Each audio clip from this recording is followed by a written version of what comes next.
Yeah. Good evening, everyone. Welcome to Asala's Classroom Talks, where we mentor future lawyers, we foster critical thinking, and simplify the law for everyone. Today, it's such a privilege and an honor to host the chair to the Sports Dispute Tribunal and also the president himself to the Kenya Footballers Welfare Association. So welcome, sirs, and feel at home on this talk show. By way of introduction, we will hear from the president himself. Very rarely do we sit with the presidents, but today I'm privileged to be sitting with one. So let us start with the president. But before he takes the stage, I would like you to know that feel free to ask any question that you might have. Just type it in the comment section, and once we are done with this conversation, we will respond to your questions. So we will start with Mr. President. Mr. President, please tell our audience, who are you and how did you find yourself to be the president of Kenya Footballers Welfare Association? My name is James Situma. As you say, President, Kenya Footballers Welfare Association. I'm also a former and ex-international. So nimecheza kidogo ball. The time nilijipata KFA, that was around 2012 as a member first, because this is the body that they have a mandate, their core mandate is to deal with the welfare of the players. So at least I wanted to be a member so that my welfare can be looked into. That's when, along the way also, it's a political organization, of course. So we have AGMs, elections, and I thought that as a leader, I stand a chance. I'll be in a better position, at least to influence or rather bring that impact to make sure that the welfare of the players are looked into.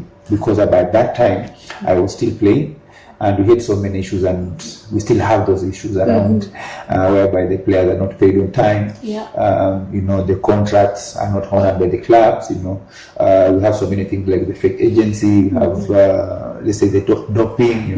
Match fixing into play. So we have so many issues affecting the players, and that's where we come in. So, although our core mandate is to represent them, in contractual issues, but again, we have so many things that are on board that we really do. And so thank you very much. So in addition to having the football skill, you also need to have some political strategic understanding so that you can campaign effectively and become the president. Exactly. Okay. Yeah, sure. Thank you. Now we turn to the chair, Sports Dispute Tribunal. Who are you and how did you get into this space? If I want to become the next chair, what should I do? My name is Bernard Murunga Wafula. I was appointed chair of the Sports Dispute Tribunal this year in May, after the end of the tenure of the first chair of the Sports Dispute Tribunal, Senior Counsel John Ohaga. Now, getting to this position, I think, is a culmination of various things. I should mention that I was a football referee at the age of 18. So, in terms of basic dispute resolution, you actually start off at the refereeing stage, where, right on the pitch, you actually are able to tell what foul to give and what not to award. But having said that, one of the requirements of being the chair of the Sports Dispute Tribunal is that somebody must be an advocate of the High Court of Kenya with a specific number of years. Actually, you need to be qualified to be a judge for you to be appointed, the same years of experience and qualification. And what I've also done is I've also had sports experience. Previously, I have served as a trustee of a youth team, our kid football club. I've also been Secretary General at AFC Leopards Sports Club, where James here once played for. And after that, I've also been chair of various disciplinary and arbitration committees at the Football Kenya Federation before making my move to be a member of the Sports Disputes Tribunal and then getting the promotion to be chair of the tribunal. Oh, thank you very much. This is immense knowledge and wisdom. It's quite privileged that you would create this time just to join us and have this conversation. So, Mr. President, when we talk about a conversation on sports law, who are these sports persons? What are the various sports that we are talking about? Is it just football? Yeah, of course, we have various sports. I can say worldwide. We have athletics, we have volleyball, we have netball, we have rugby, and those various sports have the federation. Like in football, we have Kenya Football Federation, we have volleyball, we have athletics. So we have various sports that are run, or rather, they have different bodies that run the sport. Basically, of course, maybe I'll focus more on football because that's where that's my field. So. As athletics, most of the times, when they're doing these professional sports, they have contractual issues, be it in athletics, be it in volleyball, also in football also. So that's where maybe most of the times we have law now coming in, because when you have a contract with someone, maybe it's not honored. We have one party is not doing maybe the exact thing that is written in the contract, so that's where the issues comes in. So it's a sport, it's a professional sport, and also it's a very huge industry whereby it involves a lot of money. So where we have money, and nowadays people are not honest. So you need to have something on paper to make sure that someone is held accountable for whatever you're doing, or the responsibility that you have. Yes. And to you, Chair, Mr. Situma has already gotten us into this rhythm where we are now feeling there are a lot of issues in the sports industry. How are sports regulated, let's say, at the international level? What are these regulations that are there? So, in terms of regulation of sports, the first thing is to mention, as he has already alluded to, that you have international federations, that all sports disciplines all have international federations. And that is why a sport like football will have FIFA, you'll have other sports that also have, if it is swimming, you'll have wild aquatics. So they'll all have international federations that set the specific guidelines of how that sport is then played. And then from those international federations, then you have the national federations that get affiliated to those international federations, and that's the Football Kenya Federation that he mentioned, for instance, is an affiliate of FIFA. So then you now bring it down to the national level. But that is from the sports side. Generally how the rules of the game are. Now each country, like in Kenya now, we have our own national laws. And in 2013, our country enacted the Sports Act of 2013, which then brought sports under one umbrella. Because before that, a lot of sports organizations were registered as societies. So they were actually under the ambit of the Registrar of Sports, together with other societies. At that time, even political parties were societies and other associations. But now with the Sports Act, it then hived off sports organizations. And so the people who actually now run football and other disciplines within the country are now registered under the Sports Act. And we have a sports registrar who is the regulator of sports within the country and who is appointed under Section 45 of the Sports Act to regulate and also to register the various sports within the country. Amongst the ones that he has mentioned, there are many other. When I joined the Sports Disputes Tribunal, I didn't know that there are so many other sports, like a sport called kabaddi. I didn't know how kabaddi is played. And I have also seen cases coming before me on esports, for instance, electronic sports, where people are actually playing virtually, and that is also recognized as a sport.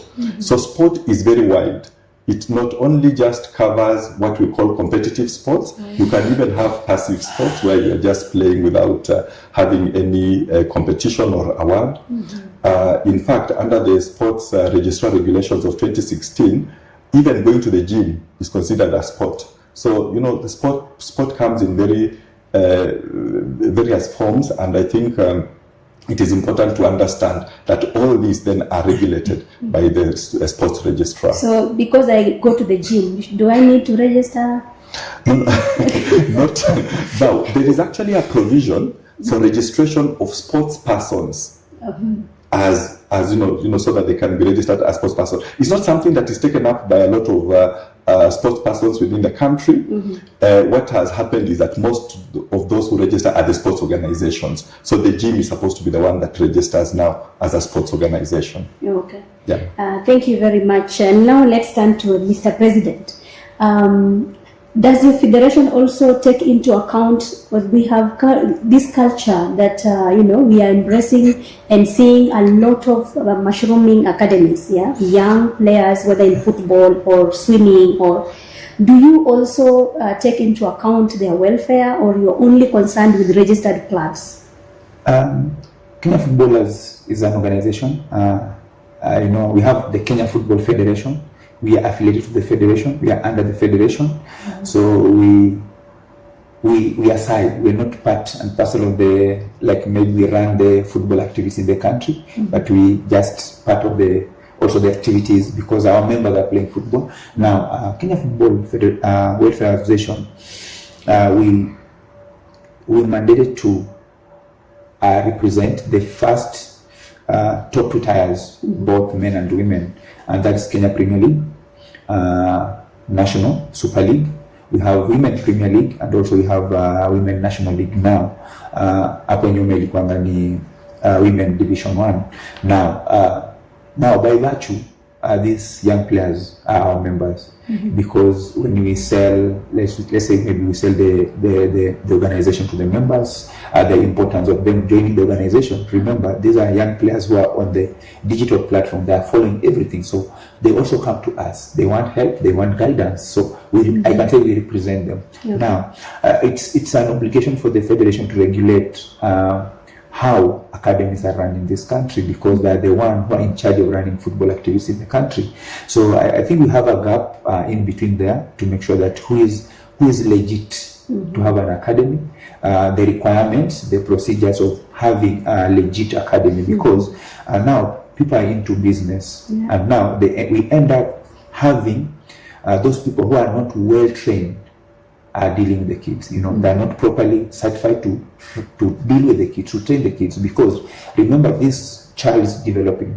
Now, when the child is developing, he really needs a proper trainer, someone who has knowledge of the game, someone who makes sure that he can nurture and also mentor at the same time, to make sure that when this kid grows up, he's a complete player, footballer, So that's something that lies with the federation, and I think they can do something.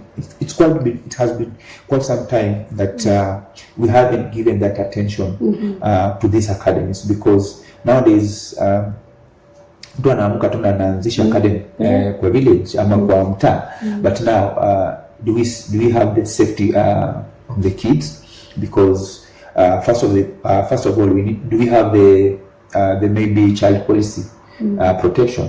No. So I think it's something that we really need to emphasize and deliberately do something about it, so that we can have proper players, we can have good structures down there, because these are the players that we really need in the national team at the top level. So he really need to go through a certain procedure, certain system, to make sure that when he comes to play at the top, is a complete person. Because what we normally see at the top, at the national team, we still have the basics being done at the national team, and that's whereby the national team, the aspect of basics has to be dealt with when you are still growing up, So the national team just need tactically every time, because you have limited time at the national team at the camp. So it's something that we really need to have a discussion on it and make sure that we do something. So we are still at the discussion level, or?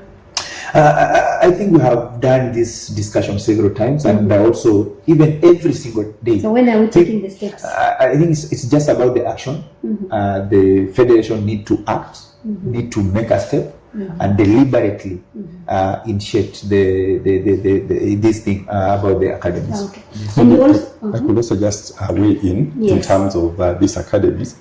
And yes, it's true that we have a very wide base of sports talented, children. In fact, what I usually call them student athletes, because they're at a very young age, and it is important that talent does not go to waste, and that is why these academies exist. But they haven't been very well structured.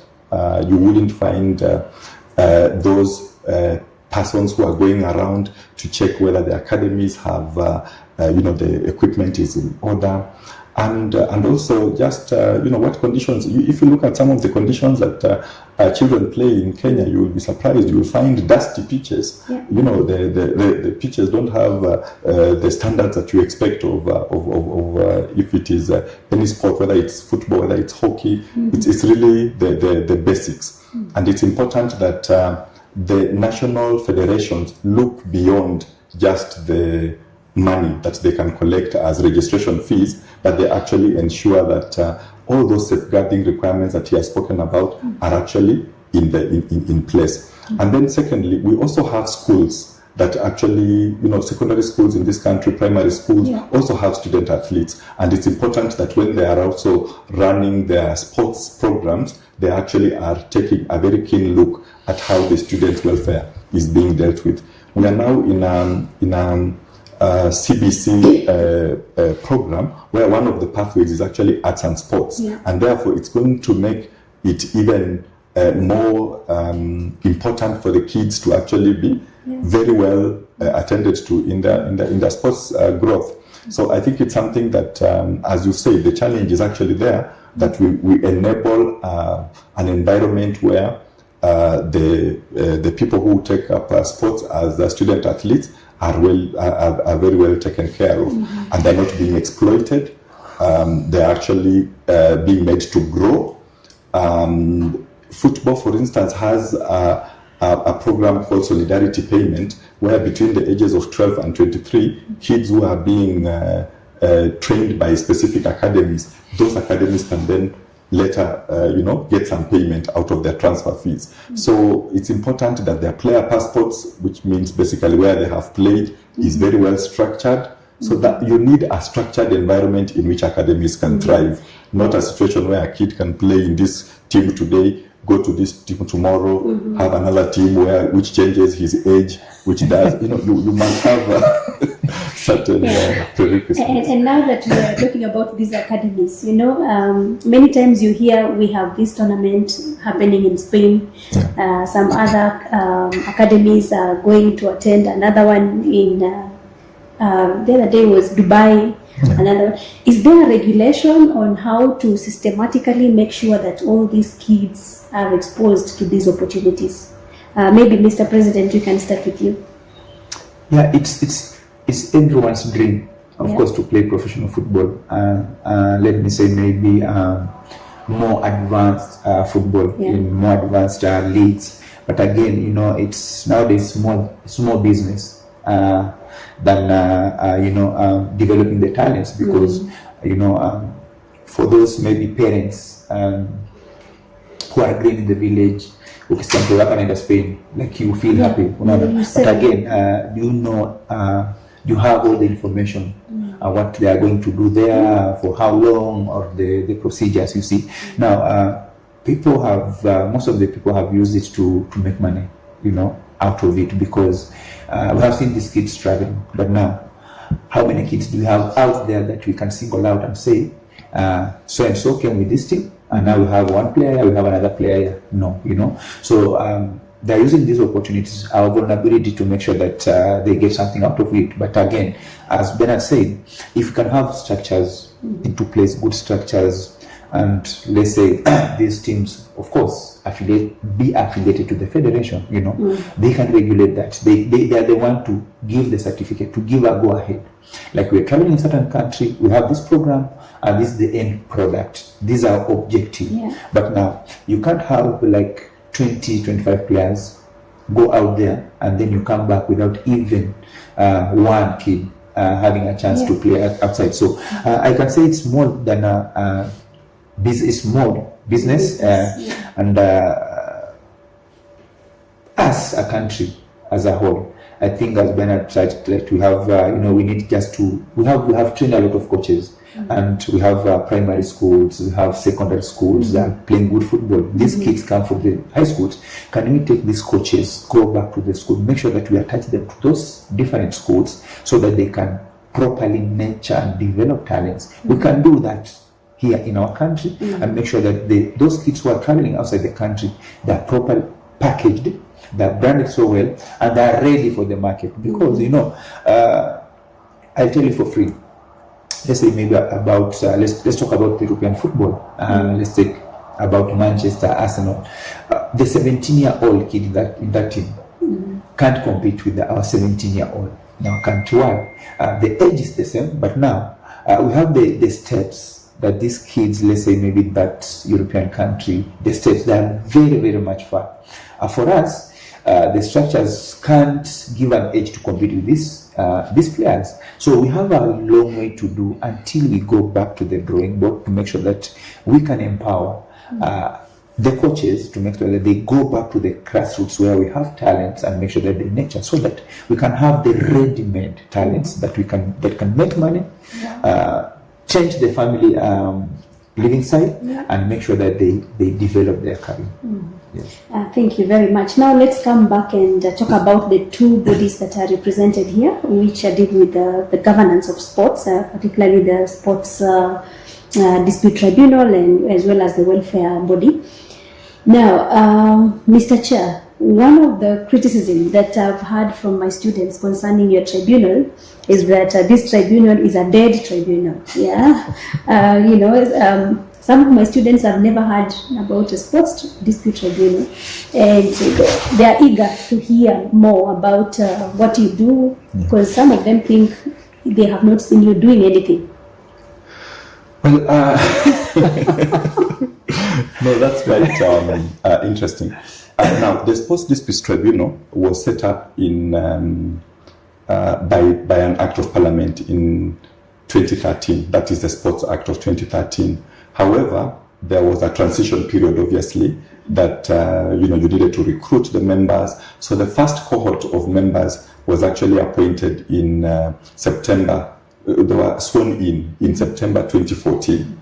Now, that means from now, going backwards, you actually have about 11 years of the tribunal. So the tribunal has in place for 11 years. And I'm always hoping that I don't get to be asked, nobody knows about this tribunal, because if you've been there for 11 years and people don't know that you exist, then there's a problem. However, I think it's also because, sports is just one aspect of life. I mean, maybe there are other tribunals that also exist that people interact with more frequently, but the Sports Disputes Tribunal has actually handled very many cases since inception in 2014, and at the latest count, I think we have done more than 700 cases that have been filed before the tribunal. This year alone, we have, as of today, we have 55 cases filed in the doping section and 87 cases filed in the sports section.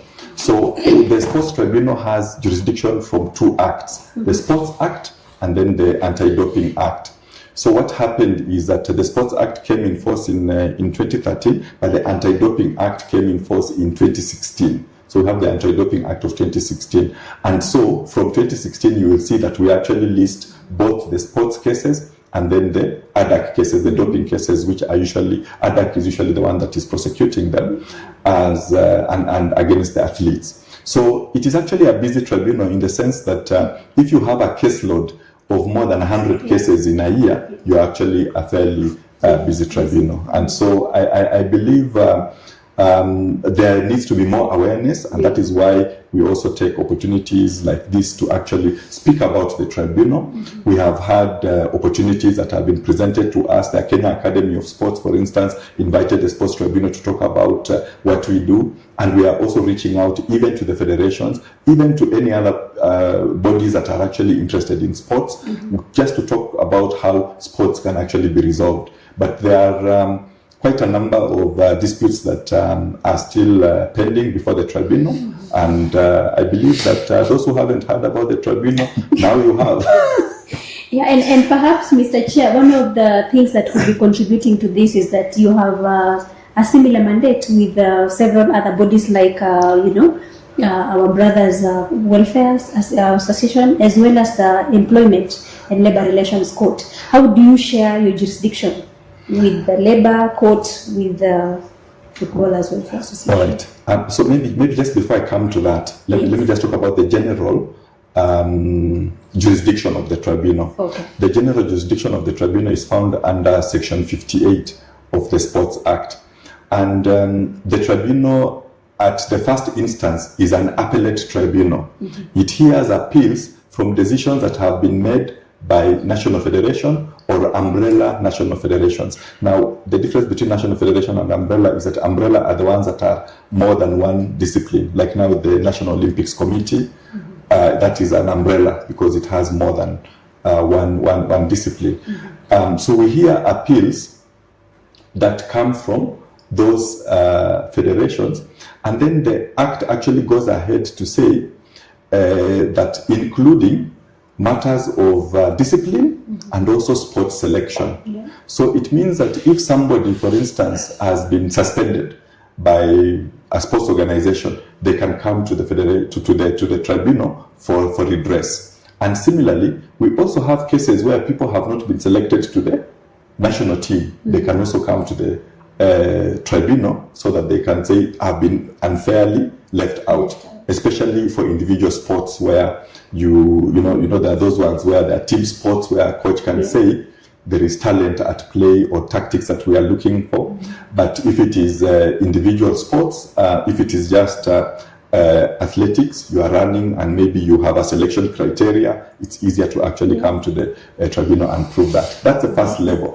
Then the second level is the one that talks about, so that I can tie up with your question, let me actually go to the third one. The third one is about the appeals that come from decisions of the sports registrar. So the sports registrar can make a decision, for instance, to refuse to register you. Then you can appeal to the tribunal and say, hey, I've been unfairly refused registration. Yeah, so that is something that you can do. Then now there's the third one, which just says any sports related case, that the parties agree to refer to the tribunal and the tribunal agrees to hear. Now, as you would appreciate, if you say any sports related case, it's very wide. Now, that sports related case is where now you'll find some of the footballers will come to the tribunal and say, this is a sports related case. I have a contract that has been terminated unfairly. So could you please actually hear my dispute? And that is where we now then will entertain them and see whether, because we will look at it as a sports contract. Now, a sports contract is a sports related case if it has a dispute that arises out of it.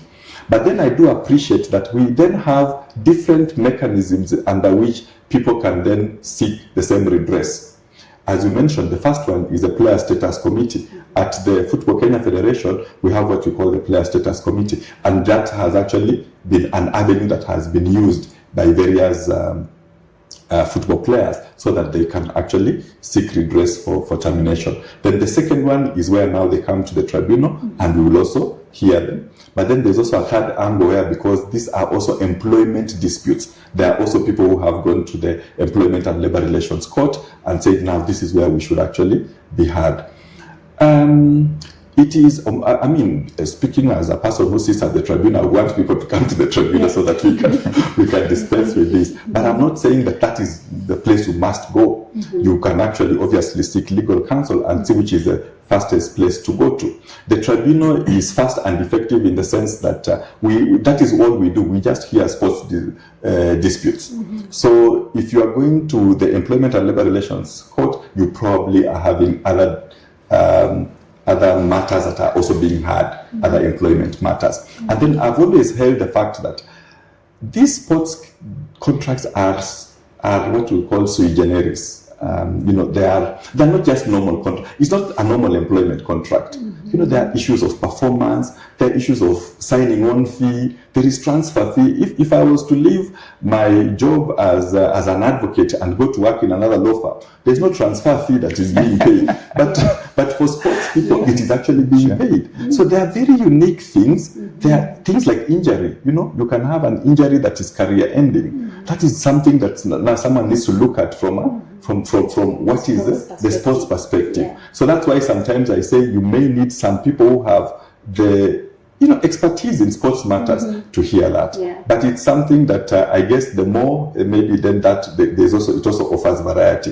Then I think the other thing that the last one I can mention is also the remedies that you get. Now, as the Sports Disputes Tribunal, for instance, we will just order that if you win, this is the amount that you need to be paid.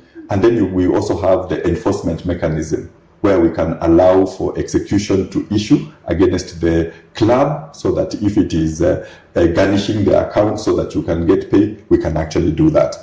But if you look at the player status committee, they also have some enforcement mechanisms that are also quite effective. For instance, a club can be banned from signing players. It can be banned from taking part in other competitions. So that also can actually work to the advantage of the person who wants. We have the famous case of Adel Amruche, the former national coach of the Harambee Stars, who had a very interesting dispute with the federation where he was terminated because he had been suspended by the Confederation of African Football. Yeah. And because when he was serving his suspension and he could not go to the touchline, then the federation decided to terminate his services. But when they did that, he had a running contract with the federation. And he went to the player status committee. He was awarded 65 million shillings. And then he still appealed. He felt that was too low. He went to the Court of Arbitration of Sport. He was awarded 109 million shillings. So, and when Kenya was having difficulties in paying, FIFA was coming down on Kenya and saying, you know what, you are even going to be banned from playing World Cup matches. So that's a sort of enforcement is also something that somebody needs to look at when they are deciding which avenue to go to. And Mr. President, why do you think as a player, football player, I would choose to come to the Footballers Welfare Association to deal with my issue other than opt for the dispute, the Sports Dispute Tribunal?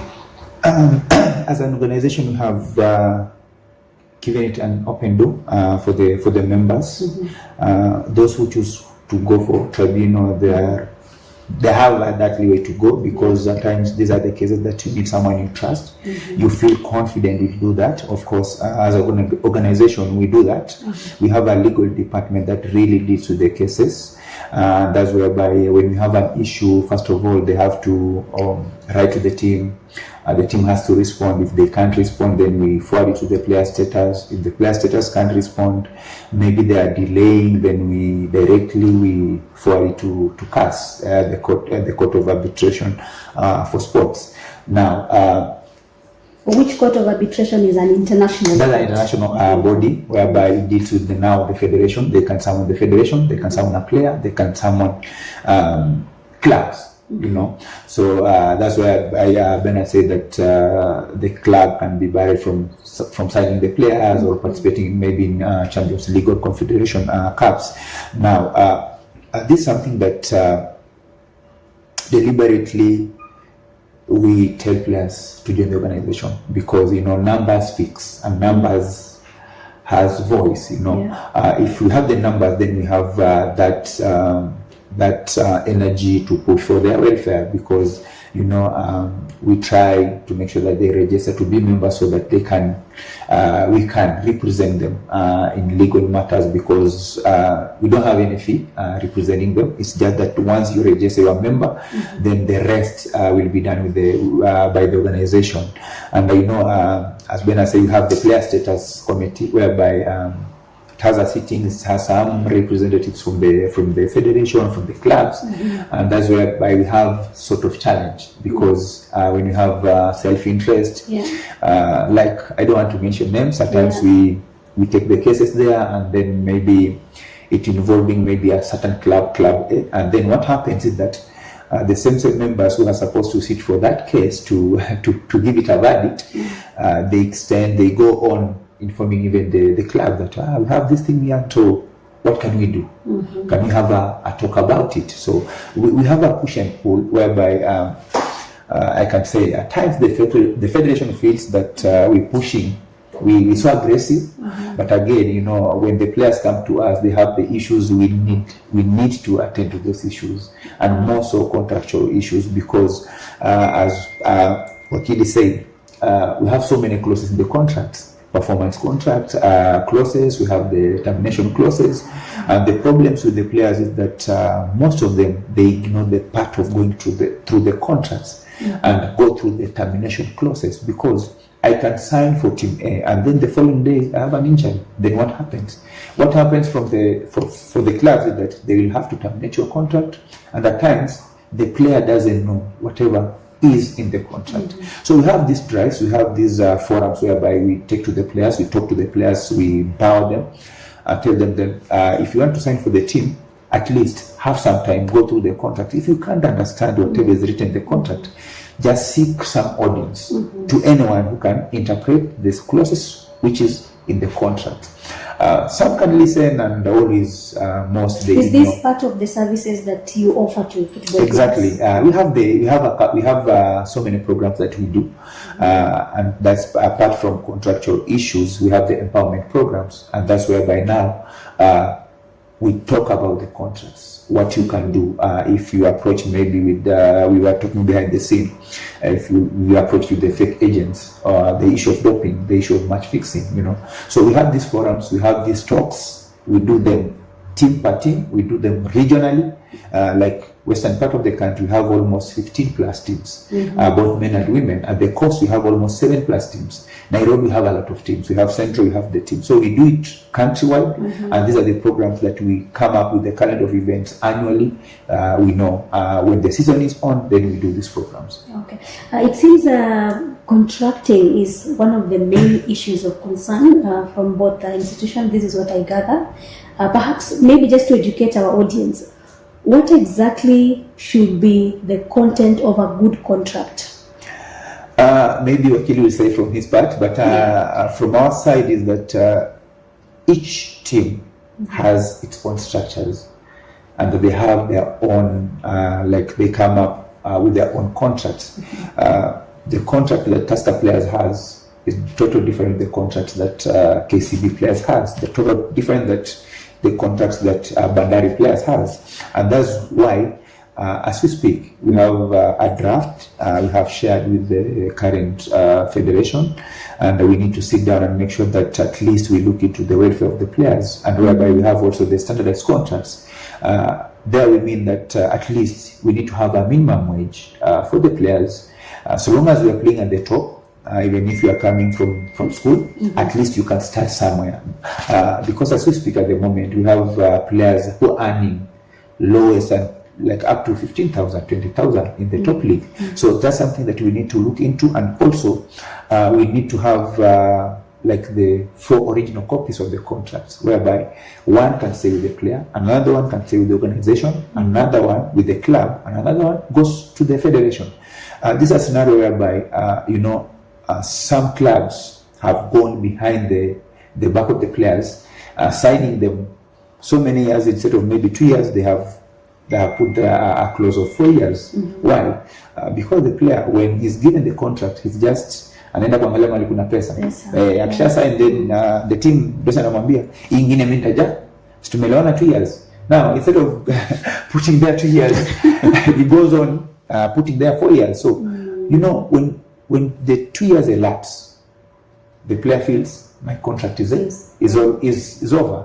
And when he wants to move, he's told the club, no, you have 2 more years. And then who signed 4 years? So that's something that we really also talk to the players to make sure that they are aware and they take time. And also, we want the clubs to at least we have that a gap, the gap between where they're supposed to sign the contracts, because at times they leave it until late when the player is so desperate to have a team, and they go on signing the contracts that are not okay.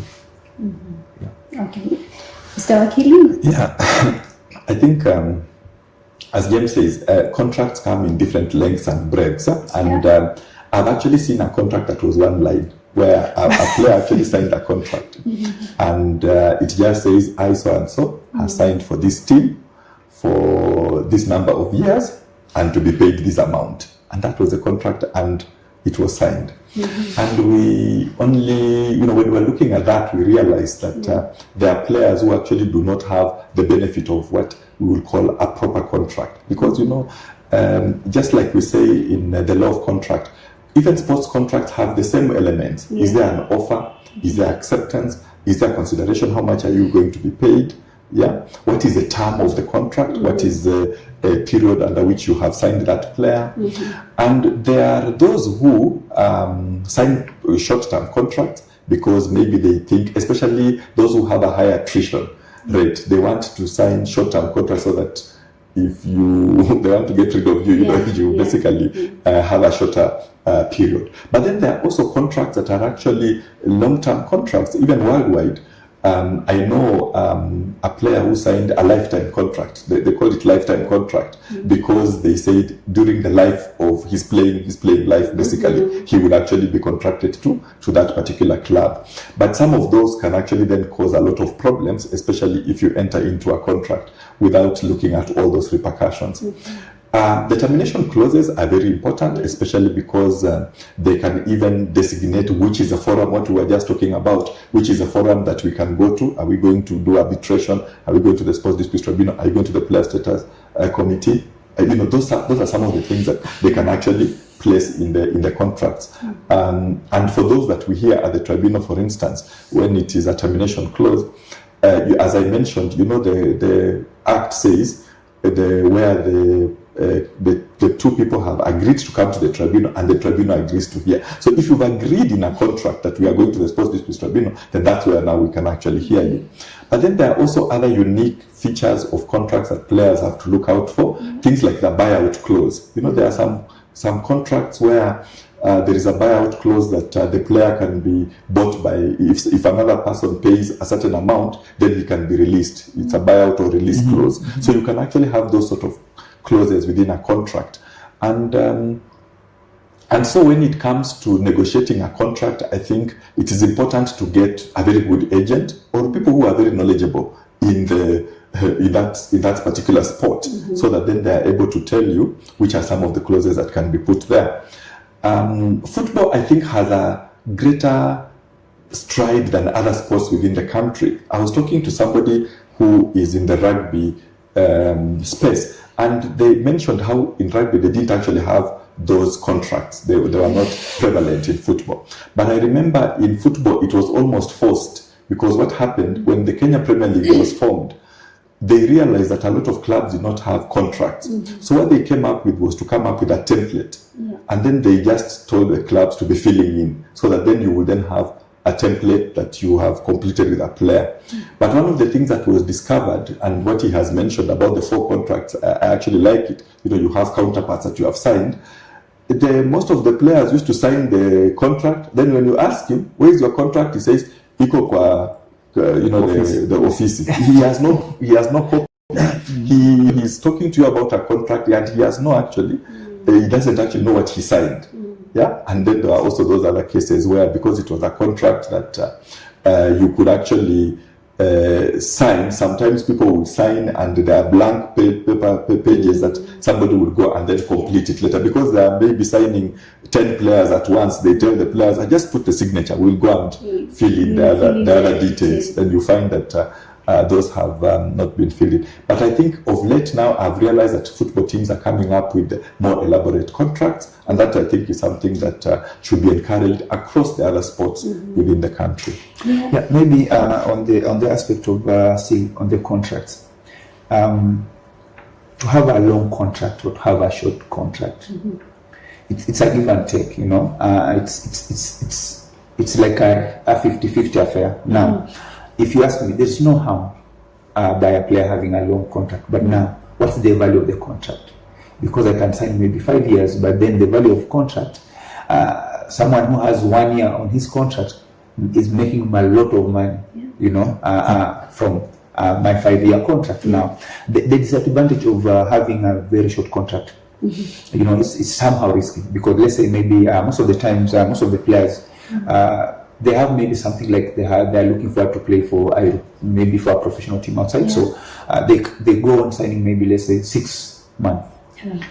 Their mind, they're telling themselves that, okay, 6 months, if I want to move, I will not have any problem with the team. Now, here we have the situation whereby I sign 6-month contract, and then maybe 2 weeks or 1 week to the end of my contract, then I have an injury. What happened? The team doesn't take care of you, because remember, you don't have a contract with the team now. And so we normally advise players, sit down with the team. If you have an offer coming on board, just be open to the team. Talk to the team that I have this offer coming up now. If it happens that I play 2 months and then it comes up, I have to leave. And also written down, whereby if an offer comes in, even if I have done only 1 month, I'm able to move. And that's what Wakil is saying. So have a contract that also can protect you as a player. Because remember, when you're injured, you're not getting paid, and you need medication. Now what happens? But at least if you have a team, they can solve that, they can take care of you until you are okay, and then you can continue playing. So it's a 50-50 affair. But again, you need, as a player, you need to take care of yourself. You need to see beyond the what you want to do, because you can maybe want a lot of money, and then in the process you end up losing everything. So it is something that they really need to have a very good advisor, good guidance, and as Wakili said, also have someone who can represent you. In fact, a certified agent. But now in Kenya, we have the journalists. Upiga game moja anakwambia unaimba sana, then anakwambia nimepata offer mahali. In fact, the journalist himself or herself, we have those football perspective, the transfer, the transfer regulations. He doesn't understand. So, and this is whereby we get players getting into problems when they travel outside the country. They are stranded. They are happy. So fake agents inakuja to play. So, but something that I think it's a continuation. It's a continuous discussion. But I believe with soberness we can get someone. Yeah. That's quite interesting. I would like us to talk about the transfer and the ethical issues and legal issues, but before we get there, what I'm getting from the two of you is that one of the problems that is likely to come into the issue of contract signing and just limit the ability of our sportsmen and women is the aspect of illiteracy. Quite a number of our sports persons are illiterate. Sure. Not because they have not gone to basic education, they have, but they do not understand the inside of sports, and what the bargaining power and all that. What is it that you're doing as a welfare body to ensure that you even reach to that person who is at the lowest?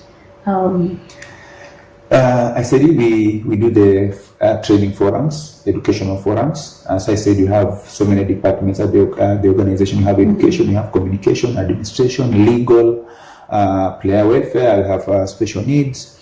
So we have programs, and we do those forums, both virtual and also physical, to the players. That's something that we deliberately do. But again, it goes down to it's something that someone has to initiate. You have to buy it first, because I can come preach to you, talk to you from morning to evening, and when I go, you do the same thing. And it has always happened with the players, of course, crossing across the border to Tanzania. We had almost 5 players had an issue with Fountain Gate, and when we deal with that case, like after a year it's done, then within a month we have another player, we have other players, 2-3 players, the same team. And whereby after solving the problem of these 5 players, of course, they had the interviews, they had the clips, they talked about what happened in Tanzania, what they went through, and we ran it through our social handles for the players to see, because they're speaking from themselves. But again, you get other players joining the same team, then you say this is ignorance, So I think we will keep it. We'll continue doing the empowerment program, but it's a process that needs to involve everyone, even the federation and also even the clubs. Because, with I can say the illiteracy that some of the players have, also some of the officials or club administration have used it as an opportunity to manipulate and also exploit the players. So it's something that it's wide, and we need to have honest people run the sport and make sure that apart from this player playing or having this sport, he has to earn from this sport, and also he has to be well in life. So I think we need to have that just human aspect, management, and make sure that we need these sportsmen and women to have a good life. We need to manage them. We need to make their life look a little better. But again, most of the people are honest, and most of the administration, because when they find those loopholes to manipulate or exploit the players, they do that. Yeah, which is very unfortunate, because I've seen young people being signed into clubs from high school, and you keep asking myself, was his interest taken into account when signing this person? Yes. So we really hope that you will get us down to the high school level, young people who are being taken up by clubs, and just making sure that their contractual terms are favorable. Sure. Yeah. But one of the things that one of the federations is doing, like Athletics Kenya, and I was discussing with one of the officials, and they talked about how they're actually looking for scholarships for the placements for the athletes, which I think then also goes towards education. It is just it's not just enough to just do the what we call the primary sort of level of education, but there is also these sports people are going to earn money. If it's an athlete who is going to break records and be paid, they also need to manage their finances. So there's actually a whole lot of athletes that have now gone to the US, for instance, under some various scholarships. So there's a lot of education going on. And I remember one of the things that I used to do when I was running a youth football team was just even looking at even the presentation, how they will speak to the press, because you can have a very good football player who really, when he's being asked a question, he's like, I don't want to do any interviews. So there's a lot of public relations and a lot of other things that they are being taught. So I thought I just should mention that there is actually an expansion of the education, so that we are not just talking about illiteracy, but people are actually then understanding their sport.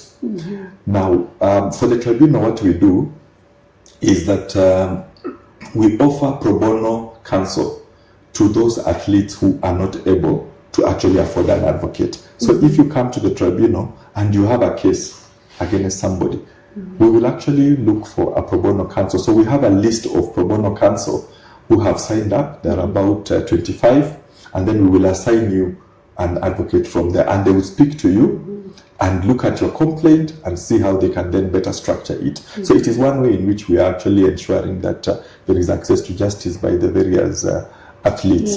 And we've made it very easy, so that even when you're coming to complain about someone, something as simple as just a letter, we can actually then see, does it actually raise a complaint against somebody?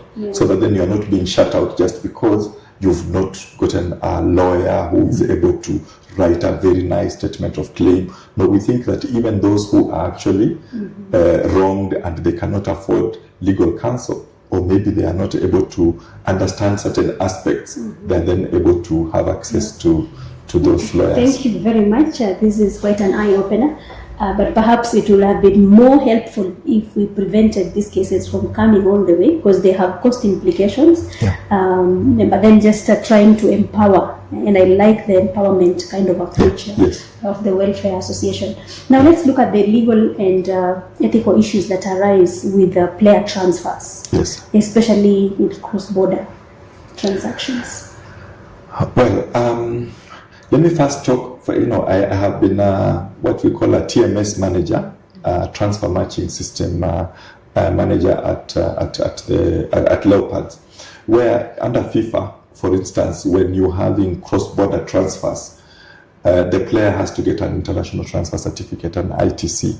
So you have to go through a process. They actually have a database where you actually feed in. And I think it works very well, because what then it means is that the player that, the club that is releasing that player will actually upload the documents, and then the club that is signing will also upload. So you are then able to, well, it's the other way around. It's a club that is acquiring uploads, and then the one that is releasing also uploads, and you are able to see whether they match. That's why it's called the transfer matching system. So if you are saying this is how much we are paying as transfer fees, these are the ones will confirm we have received that transfer fees. So it's a system that I think football has gotten it right.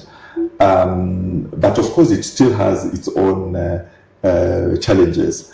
And some of the challenges that come across when you are doing those transfers sometimes is just having people coming up with documents on, you realize you did not have a contract. Now you need to create one for purposes of getting into the transfer matching system. So you find basically somebody is signing a contract when they're leaving the club. I think those are some of the things that are being clamped down, so that if such things happen and those clubs are then maybe frozen, those contracts, those transfers are not, they don't go through, then those are some of the things that will happen. But it places a lot of emphasis on what I'll not even call it the legal. There are also other things that you need to look at. Yeah. For instance, the due diligence. You have to understand the club you are going to join. Even the players themselves have to understand that they are not just joining a club. There's this joke that people say, I don't know whether it's a joke or it's true. There's a player called Robinho who was being signed, and when he left, when he was going to Manchester City, people say he thought he was going to Manchester United. It can't be that the player doesn't know which club that he is joining. Yeah. But on a more serious note, I think there are certain things that people need to look at. Yeah. For instance, what is this club offering? What are there are things like bonus payments, their transfer, what is it called when you are being sign-on fees? Those things that come up, that sometimes people want to get it out of the transfer matching system and then just try and play it on, verbally.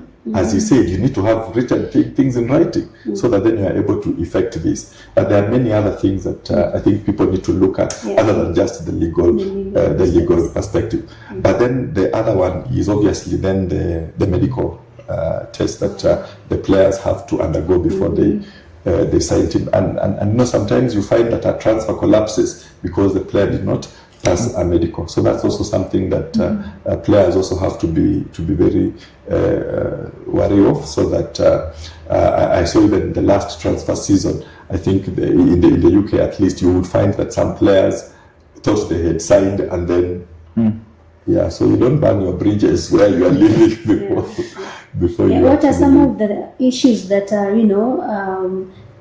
that brings out these weaknesses insofar as an effective transfer is concerned? What are these limitations? The limitations will be, first of all, record keeping. These transfers are actually about records. As I mentioned, for instance, that issue of the player passport, the player passport being where have you played from this time to this particular time. It's important to have that.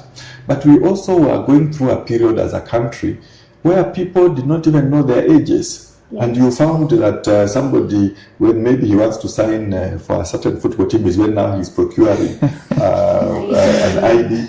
There are people whose passports were different in terms of age from other documents. They're obviously those ones who are trying to falsify. Yeah. And that's actually another of the ethical concerns that actually people bring out. That you find, I don't think Kenya is very, very much affected with the age cheating, other than in the secondary schools. But that thing is really encouraged by the administrators.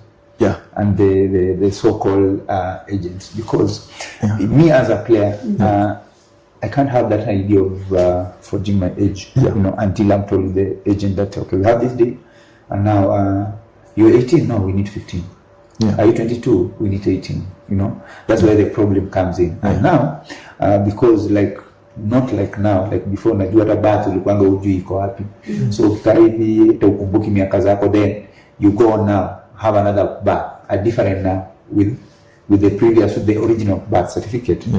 That's where the issue comes in, and also the issue of self-interest from the agents, because at times whatever the agent is discussing with the team that you want to join is a different thing. The information it's giving is a different information. You don't have the real information, So it at times it's an arrangement between a player and an agent, because how you want to work together.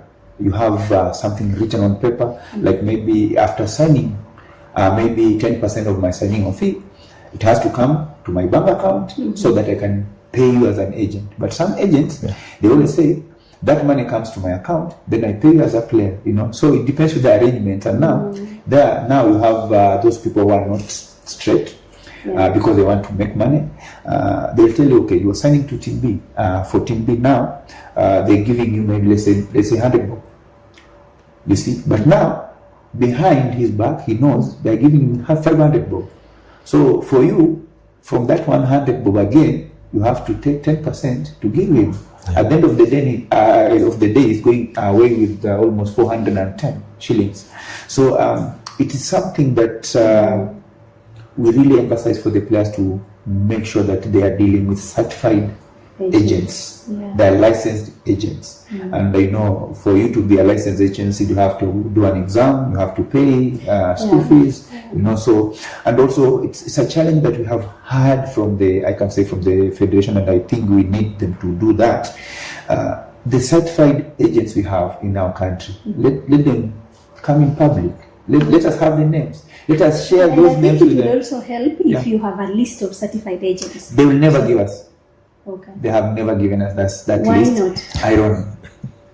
Because what we really need is we have this net, and then we share with the players. Yes. These are the legal people, legit people that you need to deal with, But they haven't, because with different reasons. But I believe, let me hope the current one can hear our voice and make sure that they share the We hope for the best. Hope for the best. Now, in our discussions, Chair, you raised the issue of doping, and also mentioned that the tribunal has a special docket that deals with doping. How deep is this problem? So now there are levels in which doping athletes are usually categorized. So you'll find that the tribunal only deals with national level athletes. Then the international level athletes are then handled not through the Sports Disputes Tribunal, but out of the country through the Athletics Integrity Unit and other bodies. So the prevalence of doping has been there. And in fact, last year, we had one of the highest surges in terms of doping. We had 75 cases filed at the Sports Disputes Tribunal for doping. This year, I think the trend might go down, because we are now in November and we have 55. So I think by the end of the year, I do not see it surpassing the 75. Probably hit 60 at max. But still, those are still many. You see, those are still many cases in terms of doping violation.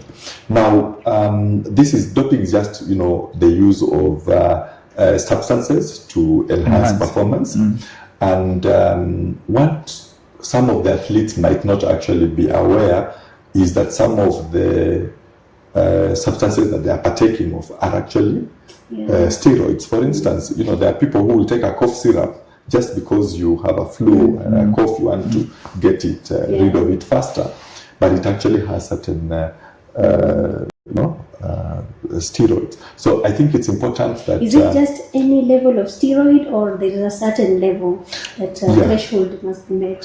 So we have every year there is a list of the prohibited substances that are actually published by WADA, the World Anti-Doping Agency. And so, sometimes people find it strange. For instance, if you take Mira, and it is found in a system, and or ban you, and then it is it's actually a prohibited substance, because it could actually be something that enhances your performance. So it's important for athletes to be and doping is a strict liability offense. It means once it is found in your system, it is you to explain how it got there.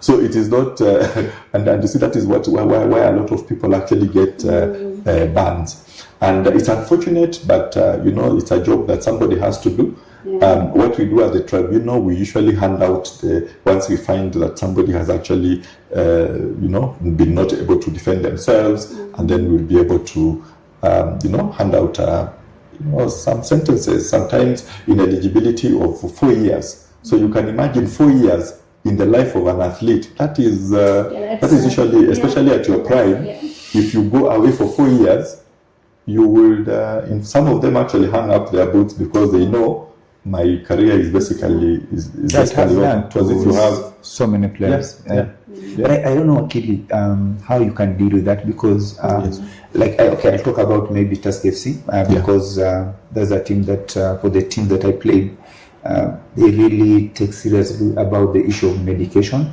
and you could be advised that don't just take any drug on the counter, and if you do that, you need to inform the doctor immediately, because some of the drugs have caffeine. Unauma tuna kichwa, unaenda unachukua dawa, kesho yake ukienda game, then wajamaa doping wamekaa hiyo siku na sweat sana, unasikia calm, then wanapata, so unapata, yes, we have those players that do that deliberately, but we have so many players that have really been affected, and they are very, very innocent. They didn't know whatever was happening. He just felt maybe some headache, some fatigue, a kind of a chemist, and he had that dawa. So I think maybe from the aspect of medication, we just need more professionals from the side of medical for the teams, and that then also the empowerment, let it be deliberate to make sure that before the start of the season, we have this program running out. These are the drugs that you don't need to do, and what you should do and what you should not do, because we have had those cases at the organization whereby, and those are not the cases that we can come in and win. We are not doctors, so and you can't represent a player who has an issue of doping. That's beyond us. So you feel for the player, and again, he's very honest, but somehow we have someone who slept on his job. So I think we can also have a deliberate initiative to make sure that we can at least protect those who are innocent, because remember, this is a community whereby mtu anagura kijua tu, maybe kuna mtu akariwa anasema ukivuta hii bangi unaweza piga ngoma sana. So from his ignorant, he knows nikipiga hii kitu nitakuwa sawa, but hajui kama itamharibu. So I think we have a lot to do, because before we reach there, I think we have like a preventive aspect or initiative to make sure that at least we limit, because there are so many those which are not untold, so many stories, and wale wamepatikana imekuwa ni very issue. And believe me, for us players, like Kenyan players, I can say, whereby we're not paid on time. So at times maybe we have this small allowance. So I want to carry on even if I have an injury. So I go behind doctor's back to have something, so that you can play. Nikuje ndio nisukume nipate nikuje nipate kitu. So it's a challenge, but I think we can do something. I think there is education is one of the primary things that is being focused on by ADAC, the Anti-Doping Agency of Kenya. They're actually doing a lot of educational, symposiums across the country. And so it is important that those extend beyond just even the athletes, even to those doctors, because some of them are actually prescriptive. There are people who watch, these influencers, people with supplements, somebody telling you, you can actually take this, it is actually safe. And you find that probably some of them, I was actually happy. I saw the Pharmacy and Poisons Board, I think, writing a letter to somebody and telling them, hey, some of these things that you are saying, don't say it in a way that you sound like you are a medic and then you are not actually an addict. You are just telling people to take some of these things. But let me also just add that, doping violations are wide. Anti-doping rule violations. You can actually have a violation for whereabouts failure, for instance, where if you are not in the place where you are supposed to check in, if you miss certain whereabouts records, then you can actually be guilty of a doping rule violation. The one where people are treating themselves, there is actually what we call therapeutic user exemption. So you can actually go and apply to ADAC and say, I have this injury, but for therapeutic purposes, I need to use this drug. So you can actually... Is it the team or a player? Well, it should be a player, but they can do it through the team. The team. Okay. So they can actually go and seek that exemption, that exempt me so that I can use this for purposes of healing. So that is actually there. So that part of education that needs to be given to people so that they know that you can actually do that. And one of the things that we deal with at the tribunal now under the jurisdiction under Section 31 of the Anti-Doping Act is that we can also look at refusals by ADAC to give you a therapeutic user exemption. What happens again, Wakili, whereby I'm a player now and I feel like I'm not okay to play. Yes. You see? But now, the coach feels that I should play. Yeah. And he goes on telling the medics that I need this guy to play. Yeah. So what the medical staff will do is that they will have something for me. Either wanidunge kitu, ama wanipatie dawa nimeze. But at the end of the day, when that day, maybe it's that day whereby maybe you have the agents around, and they come and pick me, it's something that naenda kufa peke yangu hiyo kifo, unaona? Because most of the times the doctors, the medics, they are not part and parcel of the unit of that thing. They will always distance themselves, so inabaki kwa player. So it is ni situation pia unajua kama in essence you're saying a player can be blamed for doping. Yes. When it has been inflicted by completely exactly. Oh. Because for them they want him to play. Okay. They want the results, and they know with him you need to, and they always do these things. Wanadunga shindano wanapata ya kama ni mtu akufiganzi your place. No, at times when you have the pain, so like unasikia usikii pain, but after that then inarudi. So injury ijakuwa cured. So at times it's done by the doctor. So I don't know how can you take that? Those are unscrupulous practices which will obviously then attract certain sanctions. Now what is happening also is that doping has gotten to such serious levels, especially because of the reputation that it creates around the athletes within the country. Nowadays you find that if a Kenyan breaks a record, people are actually doubtful. Okay, is it really clean? And I think that is really something that is being taken seriously. And you see, a country like Russia was banned because of that kind of testing, that kind of doping, where it was found that it was actually state sanctioned, where you're actually doing it deliberately. And that is where I'm saying, where things are being done deliberately, then you cannot, in a strict liability offense, honestly, you will actually be found liable. So what the government has done this year is also to establish a multi-level agency comprising all the other, just to deal with those integrity issues. So that is where even the medics were involved, even the people from the tribunal, people from ADAC, and all the other bodies, including even immigration, because they were being asked, where are these things coming from? Well, how did they get into Kenya? Because we know that they're actually, because remember, sports is actually transcending it is not just on the field. Sports can actually improve tourism.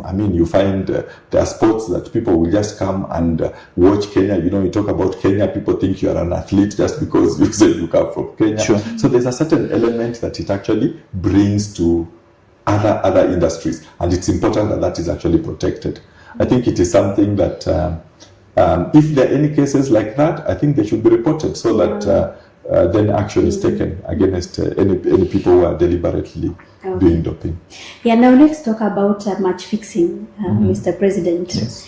You notice that sport betting has become a multi-billion-dollar industry today. And there is temptation because, it's a question of integrity again. You find that there is a lot of betting and match fixing, especially from the players themselves. I was reading a case in Brazil and Australia, where one of the players, all of a sudden the betting company notices that today there are so many people who have betted that this guy will get a yellow card, and he got the yellow card at the same minute. So investigations then reveal that actually this person had, fixed the match. Yeah. And that's how many people are. How do you deal with this kind of issue? Yeah, it goes down to an individual, the character of an individual. Of course, it is something like it's always imekuwa ikisukumwa sana na kutokuwa na pesa kwa ligi, because you tempted because you don't have anything to take home. Unajua you playing the game iko kwa TV and then you don't have money, so you want to make quick money because you're not getting anything. You want to put that food on the table. But now it goes down to as I said, to the character of an individual, whereby it is very, very sad. Training the entire week, putting in the energy, putting in all the time, all the effort, and at the end of the day, you're going to lose the game. It doesn't add up. But again, it happens. Now, for us also, we have those forums as an organization. We have a red button. It's a card that has a code. We always give players, because anyone can fix a game. Anyone, even a fan, even a coach, can fix. So long as anakuja amekuongelesha, amekelea pesa, he can fix. So we have that red button. We have these forums whereby we give them the card. It has a code, you scratch. So what you normally do, if you suspect someone has approached you, you can report, but it's anonymous. It can't reveal your name. So we have the agents that can make now a follow-up to make sure that at least wamefikia mtu. But now, whereby you have also betting companies. I remember 2009, 2010, what KPL did is that all the contacts of the Kenyan Premier League players as equal betting side, they are any local game, unless ubeti ya wapi ya nje. So we can have that initiative again to make sure that we can control. Of course, mtu atajaribu tena kutumia another number and hizo vitu, but at least you umechukua one step forward, so at least you can control that thing. But now it has a very in a consequence mbaya sana when you got into match fixing, because as we speak you have players when up to date they have never been given an hearing that they fix the game. We have those wenye tumefuatilia at least kama Lennox Ogutu back to Nairobi United, at least tumesukuma pia kidogo, na ukiangalia the rest pia they decided to go maybe to use other like representatives wenye wanafuatilia hizo vitu, na pia tunawapatia hiyo leeway. Now what we are trying to do is that first we inform about the consequences of gambling. Just play, give it your best to the game, train to win, because ukiangalia by the betting site angalia kuna yellow sijui nani hizo vitu ziko. So unapata mimi naweza half time naenda tunafinya button ya red ama defender, then nashangaa bana second half mimi nimerukia tu mtu ndani ya box, nimepewa red, kumbe kitu imeingia. So I think we really need to continue informing them, because of course the betting companies that are also being involved in sports directly supporting the grassroots football, and we encourage that, But again, I think players should just stick to their roles of playing football, and we can make sure that also we can readjust the contracts. Let's have we can add some clauses that can restrict also players to do that, because that ukiangalia kama mfano hapa kwetu, by the way, it's not a criminal offense for someone to fix, so he can just do the only thing that will happen, and is about to suspended from playing football. But now if a fan or a coach can be also suspended from coaching football, but now a fan cannot be suspended. Ataendelea kuishi maisha yake, tuna timu inaumia au mtu anainvest pesa zake kwa timu ina problem. So it's something that we really need to at least come up for me also as in our law government. At least we can wakili muka hapa, we can pick something to wake up pia to fight tuone kama inaweza shikilia mtu responsible. Like the other day unakumbuka when we had the issue of City Stars players they were going to play against Atlanta. Of course when we come up tuka watu match fixing, but it never went anywhere because we don't have any law. Rawi jamaa alikuwa anasema tu, by the way, you do nothing to me and you nothing happened. So at the end of the day the players suffer. I think, yeah, that's the reality. The fact that we have changing things. There are things that are changing. The penal code probably did not anticipate some of these things. And it's interesting, we're talking about criminal law in a book that is right behind here. There are other countries that have gone around it, and I think that is part of the case for reform for the law within the country. I know that there is a task force that has been appointed to look at the sports policy and the sports regime generally and see what the recommendations they can make. And when we were making submissions to this body as the Sports Disputes Tribunal, for instance, we were talking about a country like Malta. Malta has an act called the Prevention of Corruption in Sport Act. So we don't have something like that. That Prevention of Corruption in Sport Act from Malta actually addresses issues of match fixing, betting. So they actually codified, they've actually made them as part of the things that that prohibited. So in Kenya, you are trying to stretch. You are trying to see whether can this be under cheating, can this be under cheating, and then you find, maybe that's where the prevalence is coming in. But it's a case for reform, which I think is something that should be taken up. Okay. Yeah. I think in the interest of time, we will get to the questions because we have a few minutes left. And we start off by a question from Sheila. Is it in order to say that Kenyan sportsmen and women are dismally compensated locally as opposed to internationally? That's why when we go international, we perform better than at home.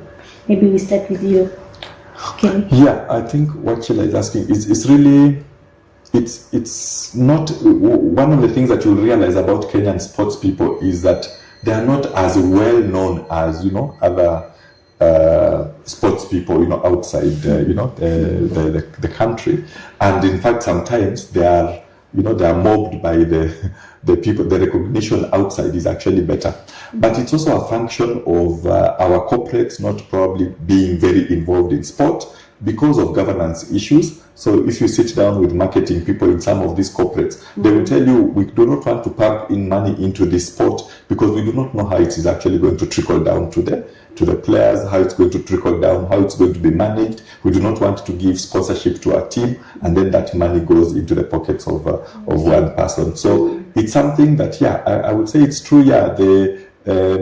I like what James was saying, that they're even trying to fight for minimum wages for sports team. There was a time, I remember, we were trying to sign a player at Leopards, and he told us he was earning 5,000 shillings in the team per month, in the team that he was playing for. So that's not fair wages for a talent that at that level. That's wrong. Yeah. That's illegal. Yeah. So the second question for you, Mr. President, what's being done to save athletes from doping scandals, as some allege lack of knowledge and unintentional use? I think you've touched on that already. Yeah, it's just keep on doing the educational forums, empowering them with knowledge to make sure that it survives. Yeah. They should not do that. So that's the only remedy we can do. Okay. Third question, Mr. Chair, from Eric Kibogo. For lack of a better word, national sports bodies are rightfully perceived as flower girls, playing second fiddle to the mighty international federations at the utter detriment of the men. True? I think flower girls is is a bit extreme. is a bit extreme. Yeah. But one of the things that I would say that I think is that the relationship between national federations and international federations is, if you look at our sports governors closely, the people who are governing the sports federations, I think they also take advantage of what is happening, worldwide. FIFA itself has been embroiled in scandals. Sepp Blatter, you know what happened to him. It's something that then sometimes national federations are taking advantage of it. And I've always found it very interesting that sometimes people reprobate and approbate. You find that when people need government to support the sport, they will say, yeah, please help us, government. But then when government says, hey, you shouldn't do this, then they go to the International Federation and say, this is national, this government interference. Sure. So, when it favors. Yeah, sure. Yeah, and I think this one will be for you, Mr. Chair. If you can't answer, then Mr. President, the President will answer. Chair, kindly bring us to speed of the prevailing jurisprudence flowing from the famous Maurice Odumbe case. Well, that is actually a case that predates even the Sports Disputes Tribunal, because it's a cricket case. Okay. But what I can say is that in terms of the jurisprudence of the Sports Disputes Tribunal, matters of discipline, as I mentioned, are actually within the ambit of the tribunal. And in cases where somebody has actually been involved in any action that people think is not proper conduct, then we will actually also look at the evidence. But let me just also mention that the architecture of the sports dispute resolution within the country is that we start off with internal dispute resolution mechanisms first. Yeah. So we will always let the federations handle the matter first. Then at the appellate level, then somebody will then appeal to the Sports Disputes Tribunal. Now, the intention of the act was that matters were not supposed to go for appeal to the High Court, that they were supposed to go to the Court of Arbitration for Sports. That is what the Sports Disputes Tribunal rules of 2022 actually say. But it's just that I think sometimes people have found a way to go into the High Court through the judicial review and those other mechanisms. But I would say I'd be hesitant to comment about the Odumbe case in particular. Okay, then Mr. President, another question for you from Lata Hussein. What actionable advice would you give aspiring professionals to navigate the limited market and network-dependent entry barriers often associated with practicing sports law in Kenya? I think we along our discussion we had touched about like someone having a representative as from the early age, and this is something that needs to be deliberately done, whereby we have the federation training the coaches.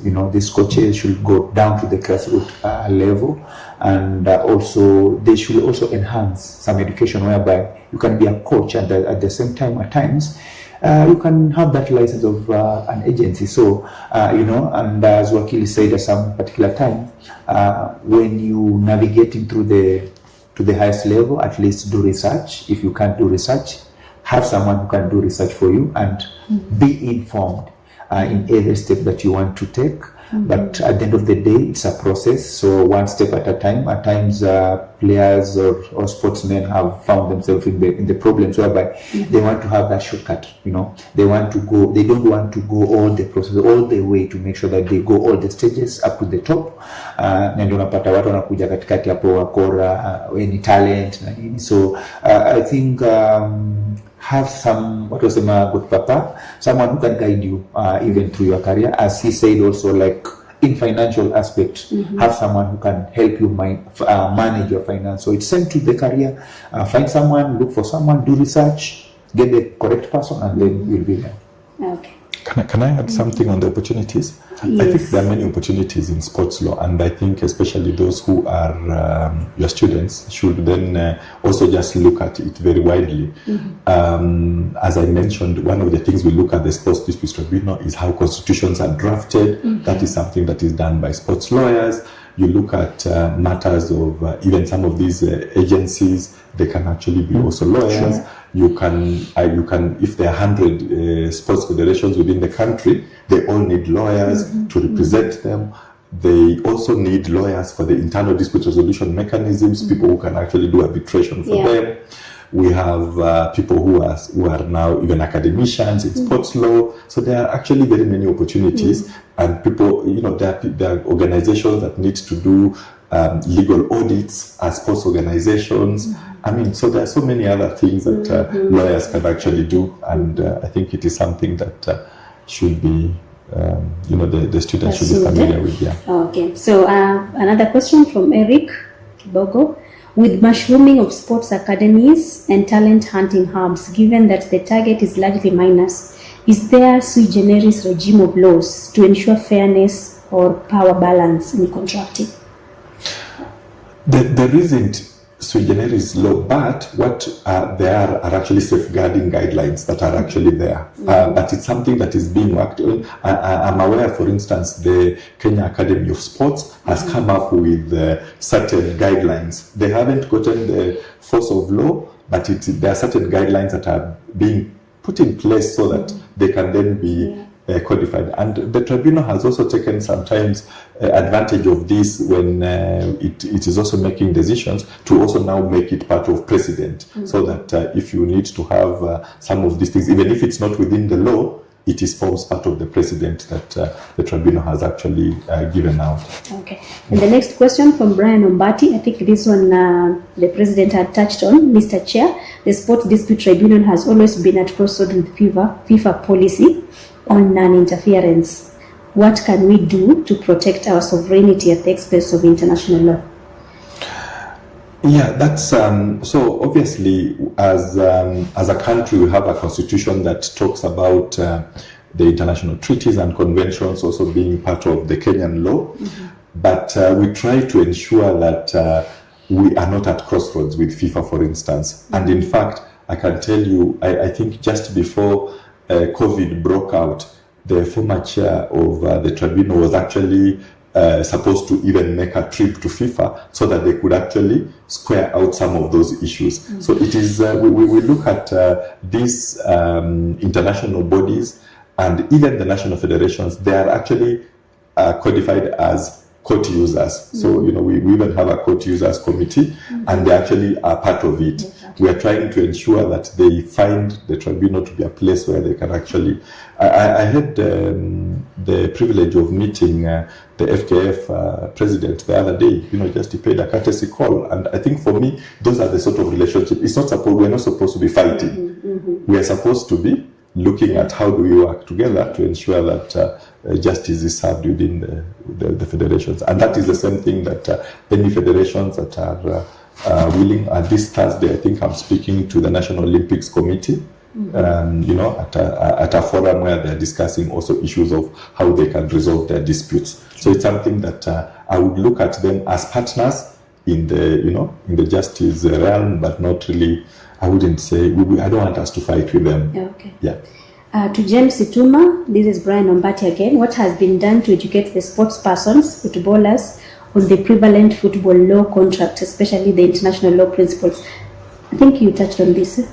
Yeah, we normally have those those forums whereby deliberately we touch on contracts and emphasize on player going through the contract before he does sign the contract.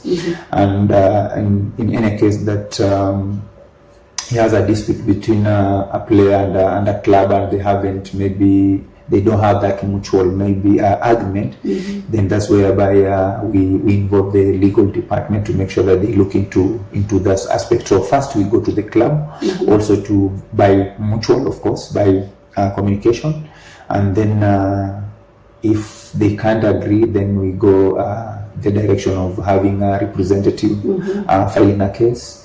If it's a local player, then it goes to the player status first. If it is a foreign-based player playing in our country, then it goes direct to CAS under FIFA.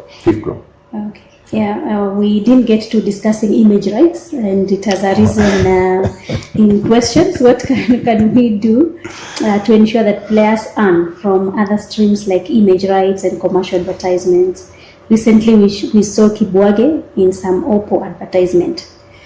So maybe just quickly. Yeah, I think it's all about the aspect of personal branding. You know, you need to brand yourself, and we always encourage players to use their really names first. Kama jina yako tu ni jina yako, si tena mara mingi wachezaji unapata different face, different name. So it's all about branding, and then we also the contracts.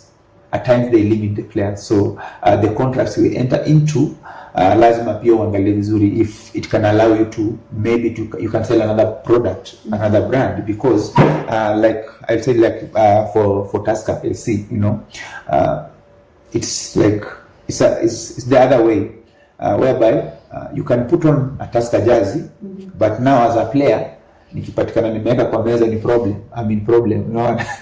So it's a two-way, and now for the players, I think it's all about the personal branding, and we also emphasize for the teams, because you know, when Wakili was saying about the corporate coming on board, they want the visibility, they want the numbers, but now the teams are doing so little to market the product. And what's the product? Players. They're not marketing the players, you know.